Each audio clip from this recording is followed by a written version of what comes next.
एक छोटा सा आइलैंड जहां ना कोई शहर ना इंसानों की चहल पहल, बस एक अकेला लाइट हाउस और समंदर की गहराइयों में दबा एक रहस्यमय सच। कहानी की शुरुआत होती है एक जहाज से जो दक्षिण अटलांटिक महासागर की लहरों को चीरता हुआ अपनी मंजिल की ओर बढ़ रहा था। उस जहाज में एक मौसम वैज्ञानिक था जिसका नाम है डेविड। सरकार ने डेविड को वहां भेजा था ताकि वह उस आइलैंड के बदलते मौसम का ऑब्जर्वेशन कर सके। डेविड को लगभग 1 साल तक वहां रुकना था ताकि वह उस आइलैंड के बदलते मौसम का ऑब्जर्वेशन कर सके, वहां 1 साल तक रहकर मौसम की निगरानी कर सके और रिपोर्ट भेज सके। डेविड को एक जहाज द्वारा उस आइलैंड पर भेजा जाता है। वहां उसके लिए एक घर तैयार किया गया था जहां उसे 1 साल रहना था। शिप का कप्तान एलेक्स डेविड को उसकी मंजिल तक छोड़ने आया था। उनके साथ 1 साल का राशन, उपकरण और जरूरी सामान भी था। लंबा सफर तय करने के बाद वे आखिरकार उस वीरान टापू पर पहुंचे। छोटी नाव के जरिए उन्होंने द्वीप पर कदम रखा और सारा सामान भी ले लिया। वहां एक लाइट हाउस था और पास ही एक छोटा सा घर जहां डेविड को रहना था। इससे पहले वहां एक और मौसम वैज्ञानिक रॉबर्ट तैनात था, लेकिन अब उसकी ड्यूटी पूरी हो चुकी थी और उसे उसी जहाज के साथ लौटना था। मगर जैसे ही वे उस घर में दाखिल हुए, अजीब नजारा सामने आया।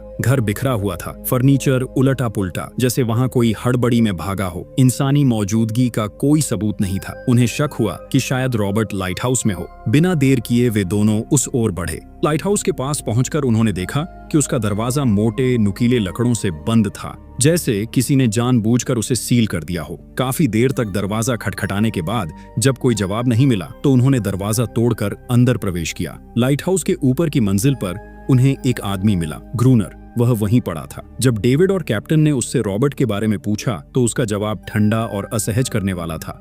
वो मर चुका है, शायद किसी बीमारी से, या शायद किसी ने मार डाला। ग्रूनर की बातों से दोनों सन्न रह गए। उन्हें लगा शायद उसका मानसिक संतुलन ठीक नहीं है, मगर जब तक रॉबर्ट के बारे में कुछ ठोस जानकारी न मिलती वे कुछ कर भी नहीं सकते थे। कैप्टन ने डेविड को आखिरी बार पूछा, क्या तुम वापस लौटना चाहोगे? लेकिन डेविड जानता था अगर वह इस मिशन को पूरा करता है तो उसे अच्छा पैसा मिलेगा और यही उसकी सबसे बड़ी जरूरत थी। उसने तय किया कि वह रुकेगा। कैप्टन ने उसे एक बंदूक दी। शायद यह जगह उतनी सुरक्षित नहीं थी जितनी दूर से लगती थी। कैप्टन के जाने के बाद डेविड ने उस सुनसान घर को रहने लायक बनाया, थोड़ी साफ सफाई की और सामान व्यवस्थित किया। तभी एक दराज में उसे एक पुरानी डायरी मिली, किसी पूर्व अधिकारी की, जिसने 1913 में इस द्वीप पर कदम रखा था। डायरी में द्वीप से जुड़ी कई बातें दर्ज थीं, मगर कई पन्ने अधूरे थे और कुछ बातें रहस्य में डूबी हुई थीं।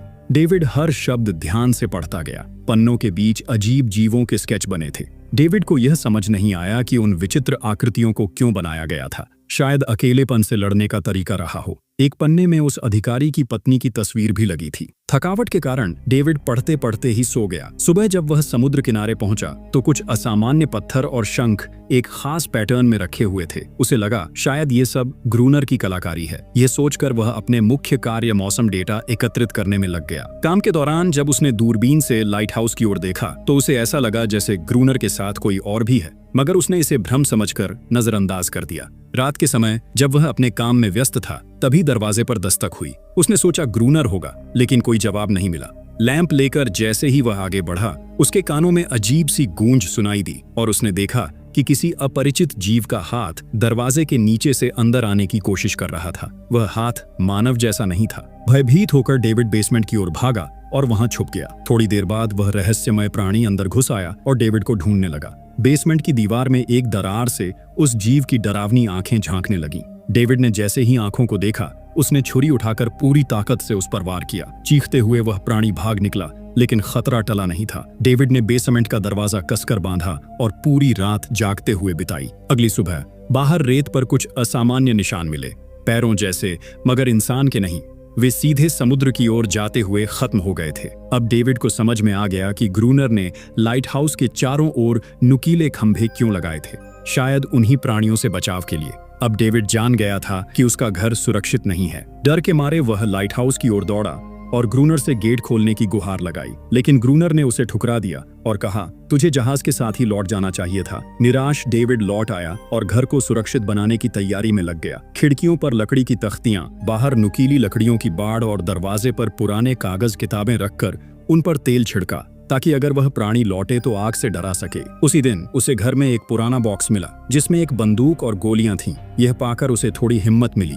शाम ढलते ही वह एक कोने में बंदूक थामे बैठ गया। रात के सन्नाटे में एक अजीब सी आवाज फिर सुनाई दी। उसने जैसे ही खिड़की की ओर झांका, उसका दिल कांप उठा। समुद्र से कई अजीब जीव निकलकर उसके घर की ओर बढ़ रहे थे। डेविड ने गोलियां चलानी शुरू कर दी। कुछ गिर पड़े, लेकिन बाकी और ज्यादा आक्रामक हो गए। गेट पर हमला शुरू हो गया। डेविड ने दरवाजे के बाहर रखे कागजों को आग लगा दी। आग देखकर वे प्राणी डर कर लौटने लगे, लेकिन आग ने उसके घर को भी चपेट में ले लिया। पूरा घर लकड़ी का होने के कारण आग तेजी से फैली। डेविड ने खुद को चादर में लपेटा और गेट तोड़कर बाहर निकल आया। लाइट हाउस के पास एक बड़ी चट्टान के पीछे जाकर वह छुप गया। उसका एक हाथ बुरी तरह झुलस चुका था। सौभाग्य से बारिश शुरू हो गई और आग बुझने लगी, मगर सुबह तक उसका घर पूरी तरह राख हो चुका था। अब डेविड के पास जीने का बस एक ही रास्ता बचा था, लाइट हाउस में शरण लेना। अपनी राइफल थामे वह धीरे धीरे चट्टानों की ओट में लाइट हाउस के पास पहुंच गया। मौका पाकर जैसे ही ग्रूनर पानी भरने बाहर आया, डेविड ने उसका पीछा किया। इरादा था कि उसे बंदूक की नोक पर लाइट हाउस के भीतर ले जाकर खुद को सुरक्षित कर ले, लेकिन तभी कुछ ऐसा हुआ जिसने उसे चौंका दिया। ग्रूनर के पास मौजूद एक अजीब जीव ने अचानक डेविड पर हमला कर दिया। ग्रूनर ने तुरंत उसे रोकते हुए बताया कि यह जीव उसका पालतू है।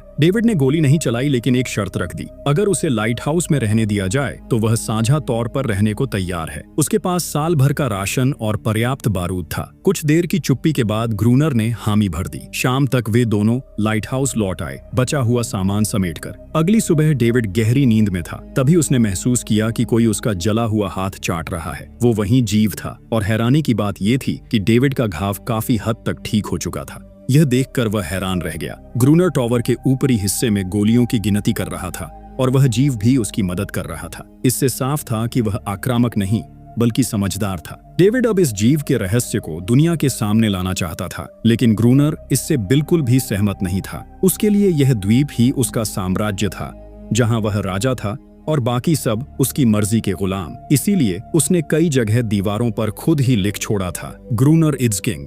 धीरे धीरे डेविड को पता चला कि वह फीमेल जीव दरअसल ग्रूनर की नौकरानी कैसे बनी। एक बार वह गलती से उसके जाल में फंस गई थी और ग्रूनर ने उसे बचा लिया था। तब से वह उसी के साथ रहने लगी, मगर ग्रूनर ने कभी उसके साथ इंसानियत से व्यवहार नहीं किया। वह उसे बस अपनी चीज समझता था। डेविड को अब समझ आने लगा था कि अकेलापन कैसे किसी को बदल देता है। उसे उस जीव के लिए दया महसूस होने लगी और उसने उसे एक नाम दिया, अनारियस। समय बीतता गया, अटैक लगातार होते रहे। एक रात ग्रूनर और डेविड आपस में खेल में इतना उलझे कि लाइट हाउस की लाइट जलाना ही भूल गए, और इस गलती का फायदा उठाकर समुद्र से निकले जीवों ने एक बार फिर हमला कर दिया। अब वे बड़ी संख्या में थे। प्रजनन के बाद उनकी तादाद बहुत ज्यादा हो चुकी थी। लड़ते लड़ते वे लाइट हाउस की सबसे ऊंची मंजिल तक पहुंच गए। इस बीच ग्रूनर गंभीर रूप से घायल हो गया। सुबह होते होते जीव लौट गए। अनारियस ने ग्रूनर की मरहम पट्टी की, लेकिन अब डेविड जान चुका था कि ज्यादा समय तक यहाँ टिके रहना असंभव है। गोली और खाना दोनों खत्म हो रहे थे। अगले दिन डेविड को समंदर में एक जहाज दिखाई दिया। उसने तुरंत फ्लेयर गन से संकेत देने की कोशिश की, लेकिन ग्रूनर ने उसे रोकने की कोशिश की।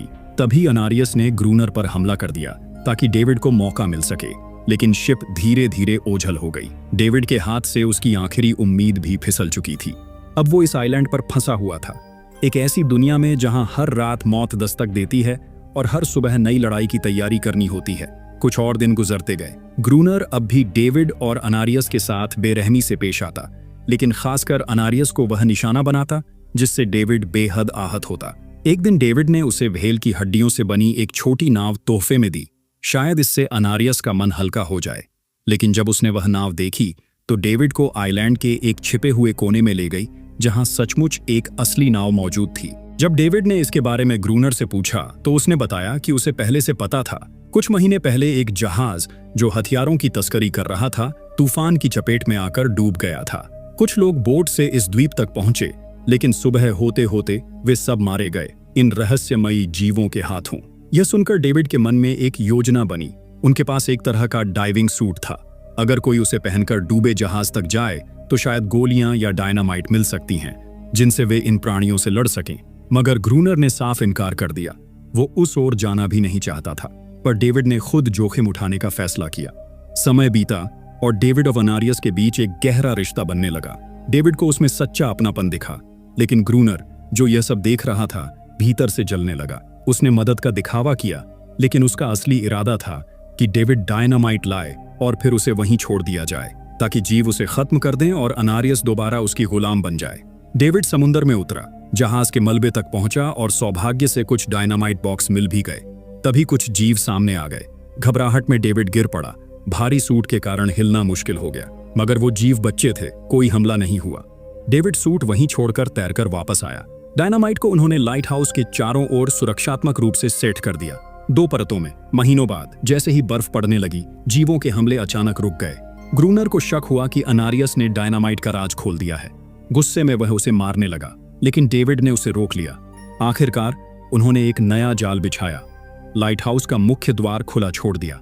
जैसे ही जीव पास आए, ग्रूनर ने विस्फोट करने की कोशिश की, लेकिन कनेक्शन डेविड ने खोल दिया था। वो जोड़ना भूल गया। डेविड ने तेजी से उसे दोबारा जोड़ा और पहली परत में धमाका किया। कुछ जीव मारे गए, बाकी पर दूसरी परत से हमला हुआ। धमाके के बाद जब वे होश में आए, अनारियस गायब थी। चारों ओर मरे हुए या घायल जीव थे।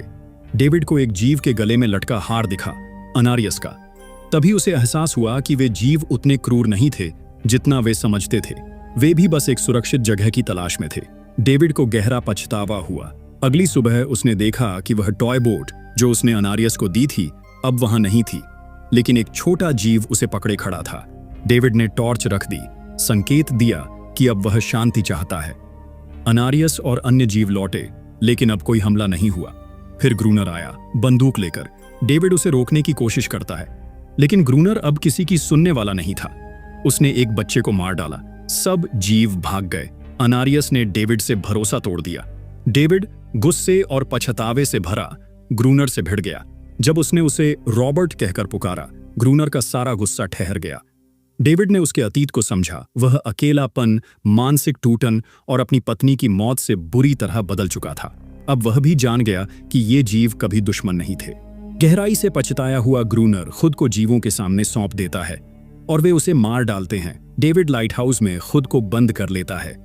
1 साल बाद एक सरकारी टीम वहां आती है। वे सोचते हैं कि डेविड ही ग्रूनर है, और डेविड उन्हें सुधारता नहीं, क्योंकि अब वह भी उस द्वीप को छोड़ना नहीं चाहता। समुंदर की लहरों के पार अनारियस और उसकी कौम अब आजादी से रह रही थी, दूर किसी हिंसा, किसी हुकूमत से। यह फिल्म यहीं समाप्त होती है।